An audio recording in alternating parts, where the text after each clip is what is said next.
What is up, YouTube? iLacerate from Team Armored here, bringing you some new encore content from Airplane. So here's a grenade spot where you want to aim roughly right here in the middle of this tile here, and you want to aim roughly at this spot located right here, and you just want to aim at that spot, jump and throw, and boom. We have a very nice nade spot, for obvious reasons. As far as in my previous video, I mentioned that this would be a great play spot to play in. That is indefinitely false. This spot is a grenade spot, which I will show you later on. Fortunately, the best competitive way to play this room is with one person.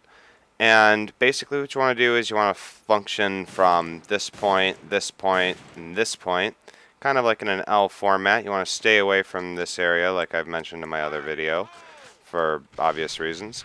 But pretty much what you want to do is you want to just stay mobile. You want to stay, in this general area, get ready for the easy pick there, and just stay mobile, try and stay silent, and say you get overrun, you get the pick, just get out of there. Get as far away from it as possible and call for backup. Let's show you that nade spot I was talking about on the, it's from bridge, but it goes to those stairs.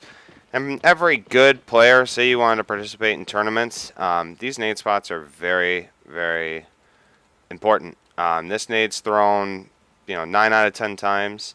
And what you want to do is you want to kind of force your way into this corner here. And you want to aim for this crack and a little bit to the right of the crack, just a smidge. Then go up to the power line here, right above the power line. And you just want to throw. What that's going to do is that's going to throw that nade through that window.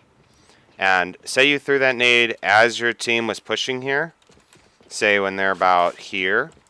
And say they're pushing and you threw that nade. This is one less spot your team will have to check, because all your team will have to do is know that that guy that could have been on stairs is now backed off. And if there was one guy in here, you can work on trading kills and getting that team pick there. To whom, if say there was a pro player playing here, here, or there, and there's 3 of you here and his backup had to back up, you have a very nice functionability here to get that pick in and get a nice smooth outlook. As far as blue room, I did mention that this is a scopes territorium, which it really should be. Scopes typically cover here. It's pretty common to see a scope here. But if you want to be a smart scope, one of the best places you can play in this room is right here. Reason being is because say you have a teammate over here, which I'll show you later. You can cover his window and get that pick, and your teammate can watch DD. There is a counter to this location, which I'll show you later on in the video as well. But as a scope, this would be a very nice area to be. Of course, you can stray around and look around and wait for a call out and try and get that pick there. Or say somebody's throwing that nade and overstepped a little bit, you can try and get that pick there. But this is by far a really good spot to be in. Alright, let me show you this nade spot I was talking about as far as countering a scope from blue room. Say there was a scope in blue room, and say we already pushed window. Window's already pushed. The rifle back here was picked, and you just want to get that timing down. And this, obviously, you wouldn't be the first person. This isn't what you would do. You wouldn't be the first person running out here and going into this nade spot. There would obviously be a rifle ahead of you, pushing up, getting ready to take sight, and maybe the second or third person would come into this spot and try and get that scope. What you want to do is right at the tip of that wing, you want to kind of put yourself in the corner here, right in the tip of this wing. And what you want to do is just throw. And the nade should look something like this. Boom. And if there was a scope here playing competitively, he would have died. as far as pushing in, I've shown you the spot back here. This is a okay spot to play in, but if you're playing competitively, say ISF or CGO or AIC, whatever you want to call it, this is no, you don't want to be here. A better spot that I was shown is here, actually, because I didn't know much about this information, but I was provided with some really great intel on how to play this location as a rifle, and really, it makes sense. If you line your crosshair up, that is a perfect headshot line if they're going to come through window. It's just done. Also, whenever you're playing this spot, you might want to break that window once, say in the corner there, because it's a lot easier for us to see into them than it is for them to see out to us. So you can help you line up your cursor and get that first shot off. But pretty much what you want to do in this location is you want to play here primarily and let the scope, cover if you're making a call out at DD, you can kind of try and watch DD to make sure your teammates over here don't get backstabbed or flanked. And pretty much what you'll do is you'll move up here into this area, and your scope will cover that window for you. And he'll let you know, like, hey, on your 6. And you're that quick. And you can definitely check all areas. And by far, this is the best place to play as a rifleman for that site. But typically pro teams only run one person at one. Here's another nice offensive position that I forgot, that I just neglected to tell you guys. What you really want to do is, say you're pushing this site, and say we're doing a split push, and your team goes 2. You have a 4-man team going 2. And you're the oddball out doing the split. What you want to do is you kind of want to sit here on the first initial push, because you want to line up that cursor and you just want to see if somebody's going to go in that tunnel. Some people do, some people don't, but it's nice because you can kind of get that first shot off. Say the scope's getting ready to peek that corner. You don't want to be standing here, because if he's peeking that corner, you're dead unless you have an amazing shot. Other than that, if the scope peeks out just a little too far and he's checking this corner right here and you're here out of his sight, boom, headshot.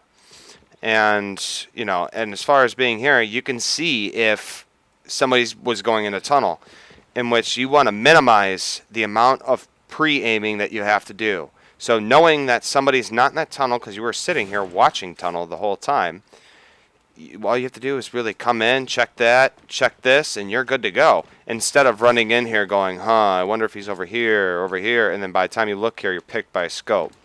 I mean, stupid as it is, it should be common sense for you to minimize damage as far as that outlook goes. I would just like to point out that there's huge main concepts that competitive players need to be aware of. Number 1, gaining map control. Very, very important. Controlling mid on certain maps, such as, airplane mid doesn't really have a controlling source, although it would be nice to control it if you can. Trading kills is very important. Making sure that when one player's picked, that player that picked said player is picked as well. Keeping your team alive. 5 1 HP players are stronger than 2 full HP players. End of story. Making the enemy move over your crosshair, not vice versa. You do not want to move into your enemy's crosshair on any location. You want to catch him coming around the corner around your crosshair so you can get the first shot. Because it's a very true fact that smart players are greater or better than skilled players. If someone has a better shot than you and you have the first shot, because of you being smart, that skilled player, quote unquote, is most likely to die. Another huge main concept is forcing the enemy to be mobile, mid-rotation, definitely being out of their location and not comfortable. When the enemy team is comfortable, you have issues. Mind games can definitely play a huge role. Stalling times, giving the enemy more to worry about. with patience, you will excel playing this area. Obviously, peeking this area is a good call, because if you do a nice fast peek there, you know, as soon as the scope goes to shoot, you know, the scope's going to be sitting here for quite some time before you even get here to begin with. And if you make that sudden movement, he's gonna be on a hair trigger. He's gonna shoot, and you're gonna be able to get that chance because you have 1 full second to line up your shot and take it before he could take another shot. As far as peeking here, what you want to do is you just kind of want to peek, you know, peek there, and then, you know, if someone shot from over here, you would know, and you could just the easiest way I've found to pick off that scope back here is to practice this headshot line, which is basically just running into the wall and bouncing back off. And that's just, it stops you right where the headshot would normally be. If you like my videos, subscribe. I'm very thankful for all of you that have been sharing, and thanks for watching. Peace, guys.